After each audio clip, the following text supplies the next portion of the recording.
I just want to quickly mention about this symbol here that it's getting quite popular. It's always been popular. People have always had this tattooed on their bodies or on their coffee mug, their favorite coffee mug. They'll have this, but more prominently is in the Satanic Church. Those involved in Satan worship will have this symbol of the devil up on their walls, on their altars, to help in their invocations. And we find this certain symbol on the cover of the Satanic Bible from the Church of Satan. But what I'm finding interesting is you've got these Hebrew words around the outside. And so as a Christian, you naturally gravitate to that and you think, what does that mean? Well, it means Leviathan. That's what it means.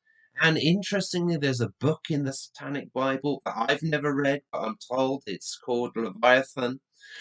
And in that there are invocations how to call up, how to get call Satan, how to call lust, compassion, and destruction.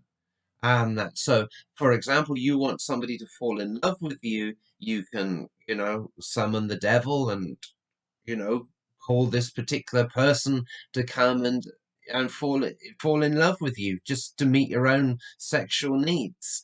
But in Satanism, Leviathan is also seen as this chaos dragon. He's the crown prince of the West. We see in some magical texts. He's also a water elemental.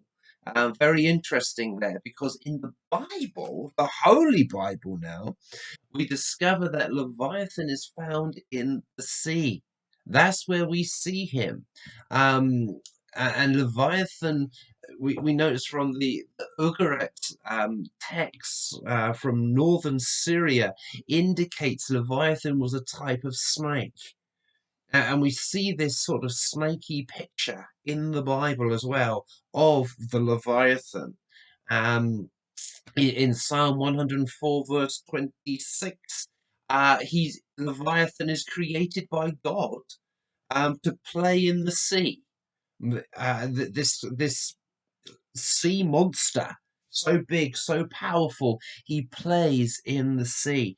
Now, in the book of Job, we also come across the book Leviathan, and he's described there in a bit more detail. And what's interesting is God says, can you pull in Leviathan with a hook or tie his tongue down with a rope? And we get the impression that, only God is powerful enough to tame Leviathan. Man is not powerful enough to control the sea monster Leviathan. And through Job 41, I encourage you to read it because I'm whizzing through this. It gives a description of the Leviathan, his pride on the rows of scales that he has that are closely sealed together. One scale is so close to another that no air can pass between those scales. His eyes are like the dawn. He's got these bright eyes. Flaming torches shoot from his mouth. Fiery sparks fly out. This sea monster, this serpent, this Leviathan have power for fire to come out of his mouth. When Leviathan rises, the mighty are terrified. They withdraw because of his thrashing. This is a powerful sea monster that we see in the Bible that only God can tame. In Satanism, he's glorified.